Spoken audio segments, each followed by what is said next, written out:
কাকে রিপ্রেজেন্ট করছে? রংপুরকে রিপ্রেজেন্ট করে। অনেক বড় একটা বিষয় কিন্তু, যে আমাদের একটা পণ্য আমাদের এই জেলাকে বাইরে তুলে ধরছে। তো এই পণ্যকে নিয়ে আমাদের অনেক কাজ করার আছে, কারণ আমরা বাইরের বাজার ধরতে চাই, রপ্তানিমুখী কৃষি করতে চাই, যেটা আমরা সবসময় কৃষি থেকে বলে আসছি যে কৃষি তো আমাদের বাজারে আছেই, আমরা এই কৃষিকে রপ্তানিমুখী করতে চাই। যেটা ডিডি সম্প্রসারণ মহোদয় বললেন যে কেন হাড়িভাঙা আম নিতে চাচ্ছে না বাইরের দেশের লোক, স্পেশালি ইংল্যান্ডে প্রচুর আম রপ্তানি হয় বাংলাদেশ থেকে, ইংল্যান্ডে মানে লন্ডনের রাজধানীতে প্রচুর আম নেওয়া হয়, কিন্তু তারা আম্রপালি চাচ্ছে, তারা 2 নম্বরে হিমসাগর আছে। কিন্তু হাড়িভাঙা আমের ক্ষেত্রে তারা বলছে যে আমটা দ্রুত পেকে যাচ্ছে, পেকে যাওয়ার কারণে এটার আপনার যে লংজিভিটি, যখন এই আমাদের দেশের কাঁচা আমটা ইংল্যান্ডে যাবে, লন্ডনে যাওয়ার পর সেখানকার বাজার ধরবে, এই যাওয়া আসার যে সময়টা ওখানে, তারপর ওখানে রাখার পর ওটা বিক্রি হবে, খাবে মানুষ। এটা হচ্ছে আপনার কিউসি, কোয়ালিটি কন্ট্রোল, মানে আমাদের পণ্যের কোয়ালিটিটা আমরা নিশ্চিত করতে পারি না। আমাদের এমন এমন পণ্যকে আমরা বলে দিই, সিল মেরে দিই যে এটা কোয়ালিটি সম্পন্ন, কিন্তু পরে যখন ওরা কোয়ালিটিটা চেক করে তখন দেখে যে এটা কোয়ালিটি সম্পন্ন না। এটা একটা সমস্যা।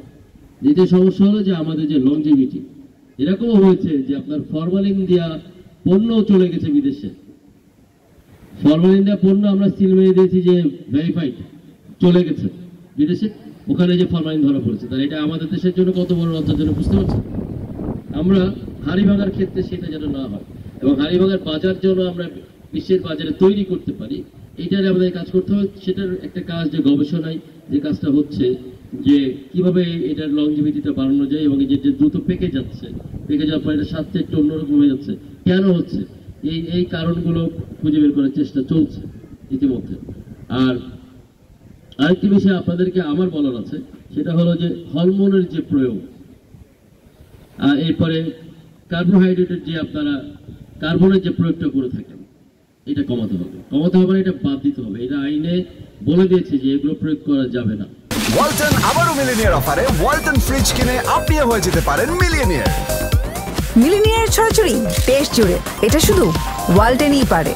যখন আমরা বেশি ফলনের আশা করি, তখন আমরা বেশি সার দিই। বাংলাদেশে এত সারের কেন প্রয়োজন হয় জানেন? যে সরকার যে 20,000 কোটি টাকা সারে ভর্তুকি দেয়, 20,000, 22,000, 18,000, 19,000 কোটি টাকা। আমি যেহেতু কৃষি মন্ত্রণালয়ে ছিলাম, এখানে ডিসি হওয়ার আগে, ডিসি পোস্টিং হওয়ার আগে আমি কৃষি মন্ত্রণালয়ে ছিলাম, এগুলো আমি দেখে এসেছি। কেন? কারণ হচ্ছে আমাদের কৃষক যারা আছেন, সম্মানিত কৃষক, তারা মনে করেন যে যত বেশি সার দিব তত বেশি ফলন। যেখানে সারের প্রয়োজন নেই সেখানেও আমরা সার প্রয়োগ করি।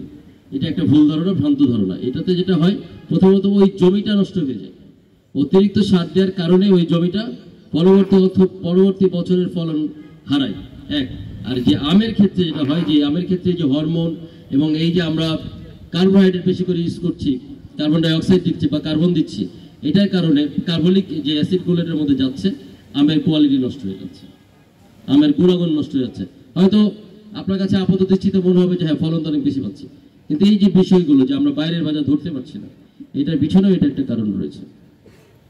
এইগুলো ব্যাপারে আমাদেরকে একটু সচেতন হতে হবে। আর যেই সকল বিষয়গুলো আছে, এতদিন ধরে যারা এখানে এসেছেন, হয়তো কথা দিয়েছেন, কথা রাখেন নাই বা কাজ করতে পারে নাই, সেই বিষয়গুলো, যেমন রাস্তার ব্যাপারটা, এই আম পরিবহনের যে ব্যাপারটা, সে রাস্তায় একটা আমি দেখতে পেলাম যে এখান থেকে রানীপুকুর মনে হয়, তাই না? আপনার পদাগঞ্জ থেকে রানীপুকুরের যে 9 কিলো রাস্তা, এটা কিন্তু কাজ শুরু হয়েছে, এটা মানে আপনারা দেখতে পেয়েছেন এলজিডি থেকে। আরটা হচ্ছে কি নাম ওটা, নাগেরহাটের 4 কিলো রাস্তা। আর কি কোনো রাস্তার ব্যাপার আছে? হচ্ছে সিরাজ পাকা রাস্তার মাথা হতে দুধিয়ার ব্রিজ পর্যন্ত চলাচল উপযোগী করে তোলার ব্যবস্থা, এটা কি একটা আছে? আমরা উপজেলা প্রশাসনের পক্ষ থেকে, যেহেতু উপজেলা নির্বাহী অফিসের দায়িত্বে এখন সহকারী কমিশনারের ভূমি আছে, সহকারী কমিশনারের ভূমিকা আমি বলবো যে যতগুলো এই আমকে কেন্দ্র করে, আমের পরিবহনকে কেন্দ্র করে যতগুলো রাস্তার সমস্যা আছে, সংস্কারের যেগুলো প্রয়োজন আছে, বা নতুন রাস্তা করতে যেগুলো ব্যাপার আছে, মাটির রাস্তা আছে কিন্তু পাকা রাস্তা নাই, এগুলোর তালিকা তুমি আমাকে দিবা, কিভাবে করতে আমি করবো ইনশাল্লাহ। এই মিঠাপুকুর শুধু নয়, এটা রংপুরের একটা অহংকার। কেননা এই হাড়িভাঙ্গা আমকে সামনে রেখেই বাংলাদেশ নয়, গোটা বিশ্বে এর একটা পরিচিতি অর্জন হয়েছে। এজন্য কৃষকরা যেটা কষ্ট মনে করতেছেন, চাষিরা, যে আমরা সংরক্ষণ করার বিষয় নিয়ে, এটি যদি কোনো পদ্ধতি অবলম্বন করা যায় সঠিকভাবে, তাহলে তারাও পয়সা পাবে এবং রপ্তানি ভালোভাবে হবে। আমরা চাই রপ্তানির মাধ্যমে যারা কষ্ট করে এই আম চাষ করতেছেন তারা যেন ন্যায্য মূল্য পায়।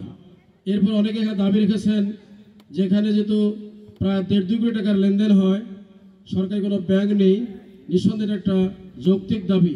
আমরা আশা করি আজকের এই সুযোগ্য জেলা প্রশাসক মহোদয়ের মাধ্যমে আমাদের এই আবেদন থাকলো যাতে করে এখানে একটি ব্যাংক স্থাপন হয়, পাশাপাশি রাস্তাঘাটে যে সমস্যাগুলো আছে, যারা ব্যবসায়ী আসবে তাদের যেন দুর্ভোগ না হয়, ছিনতাই, রাহাজানি বা কোনো অসুবিধা না হয়, সেক্ষেত্রে পুলিশ প্রশাসন আছে, তাদেরও দৃষ্টি আকর্ষণ করে